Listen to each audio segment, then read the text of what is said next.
তাহলে এখন দেখো কুমিল্লা বোর্ড 20, তো কুমিল্লা বোর্ডে কি দেওয়া আছে? এ মাধ্যম আর বি মাধ্যম। এ মাধ্যমের কোণটা কত? 60 ডিগ্রি। বি মাধ্যমের কোণ কত পাওয়া গেছে? 90 ডিগ্রি। তাহলে গ নাম্বার কোশ্চেনে বলা হয়েছে কি, যে বি এর সাপেক্ষে বা বি মাধ্যমের সাপেক্ষে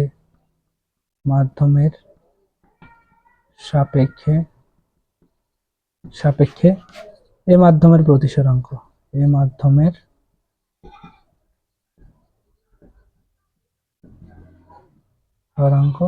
কত? তাহলে বি মাধ্যমের সাপেক্ষে এ মাধ্যমের প্রতিসরাঙ্ক মিনস হলো বিটা এ। তাহলে বিটা ইকুয়াল টু আমি কি লিখবো? Sine of theta of B sine of theta of R. ঠিক আছে, সরি আর না, এ। ঠিক আছে, বুঝে যায় রবিউল?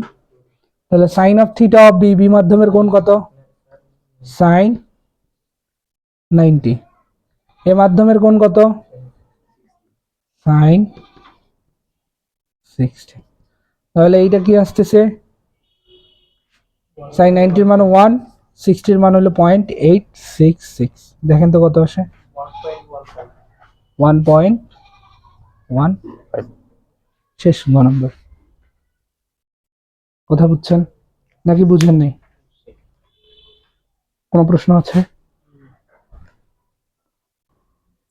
এখন দেখেন এইখানে ঘ নাম্বারে যেটা বলছে, বি মাধ্যমের পরিবর্তে অন্য সি মাধ্যম ব্যবহার করলে ক্রান্তিকোণ অর্ধেক হয়। ক্রান্তিকোণ কতটুকু হয়? ক্রান্তিকোণ অর্ধেক হয় বলছে। তবে কোন মাধ্যমের ঘনত্ব বেশি হবে? তাহলে কোন মাধ্যমের বলতে কি বোঝানো হইতেছে? কোন মাধ্যমের বলতে কি বোঝানো হইতেছে? কোন মাধ্যমের বলতে বোঝানো হইতেছে এ মাধ্যম কিন্তু ফিক্সড। এ মাধ্যমটা কি? এ মাধ্যম ফিক্সড। তাহলে উপরে একটা আছে এই যে এ মাধ্যম, সেটাও ঠিক আছে, কিন্তু বি মাধ্যমের পরিবর্তে মাধ্যম চলে আসলো কত?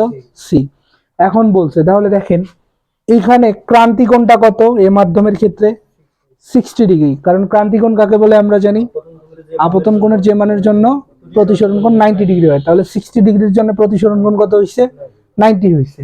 তাহলে 60 এর জন্য যেহেতু 90 হয়েছে, তাহলে এখানে ক্রান্তিকোণ 60। এখন বলছে বি মাধ্যমের পরিবর্তে যদি সি মাধ্যম ব্যবহার করা হয়, ক্রান্তিকোণ কতটুকু হয়? অর্ধেক হয়। অর্ধেক মানে কত? 30 ডিগ্রি। তাহলে এই যে প্রতিসরিত রশ্মি এইভাবে গেল, এটা কত? 90। এখন এ মাধ্যম এই দুটো মাধ্যম তো ফিক্সড, মাধ্যম চেঞ্জ হয়েছে কোন দুইটা? এইটা আর এইটা। এখন বলছে কোন মাধ্যমটা অধিক ঘন? কোন মাধ্যমটা কি অধিক ঘন? তাহলে আমরা জানি ঘন মাধ্যমের প্রতিসরাঙ্ক কি হয়? বেশি হয়। ঘন মাধ্যমের প্রতিসরাঙ্ক বেশি হয়। যেমন বায়ু হালকা, বায়ুর প্রতিসরাঙ্ক কত? 1। বায়ুর প্রতিসরাঙ্ক কত ধরা হয়? 1। শূন্য মাধ্যমের প্রতিসরাঙ্ক 1। পানি একটু ঘন, পানির প্রতিসরাঙ্ক কত? 1.33। 1 কত? 33। কাচের প্রতিসরাঙ্ক কত? 1.52। হীরার প্রতিসরাঙ্ক কত? 2 মনে হয় 48 এইরকম সামথিং। ঠিক আছে, তো যে মাধ্যম যত বেশি ঘন হবে তার প্রতিসরাঙ্ক কি হবে? তত বেশি হবে। তাহলে আমি এ মাধ্যমের সাপেক্ষে বি মাধ্যমের প্রতিসরাঙ্ক বাইর করব, এ মাধ্যমের সাপেক্ষে সি মাধ্যমের প্রতিসরাঙ্ক বাইর করব। যে মাধ্যমের প্রতিসরাঙ্কটা বেশি আসবে সেই মাধ্যমটা কি হবে? অধিক ঘন হবে। তাহলে স্টার্ট। এর সাপেক্ষে কার প্রতিসরাঙ্ক? বি এর প্রতিসরাঙ্ক। প্রথমে এর সাপেক্ষে বি এর প্রতিসরাঙ্ক। আগে কিন্তু আমরা বি এর সাপেক্ষে এর প্রতিসরাঙ্ক বের করছি, এই জন্য আমি এখন কি লিখলাম? এর সাপেক্ষে বি এর প্রতিসরাঙ্ক। এর সাপেক্ষে বি এর প্রতিসরাঙ্ক কি হবে? 1/b বিটা এ। বি এর সাপেক্ষে এর প্রতিসরাঙ্ক।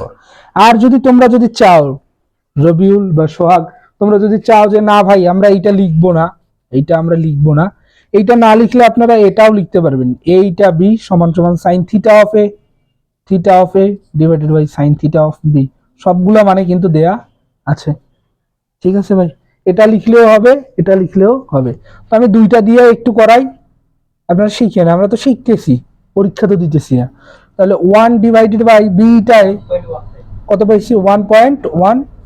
ক্যালকুলেশন করেন। তাহলে sine theta of A, sine theta of A এর মান কত? এ মাধ্যমের কোণ কত হুজুর? 60 ডিগ্রি। কত ডিগ্রি? Sign 60 degree. বি মাধ্যমের কোণ কত হুজুর?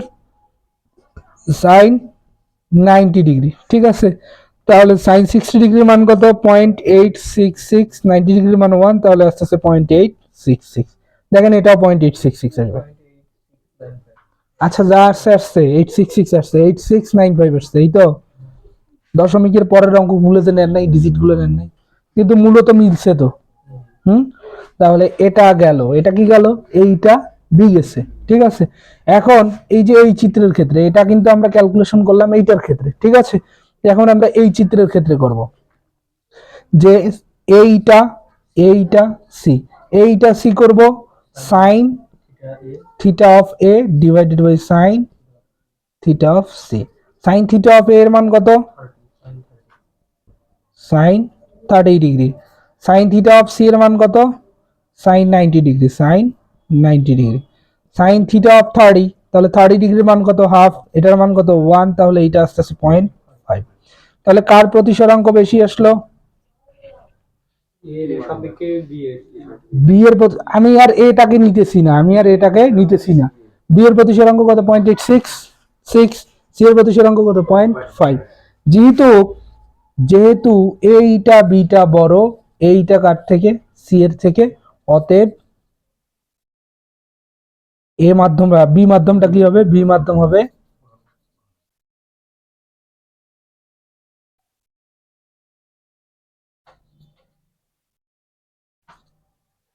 মনে হবে। কথা বুঝছেন না বুঝেন নাই?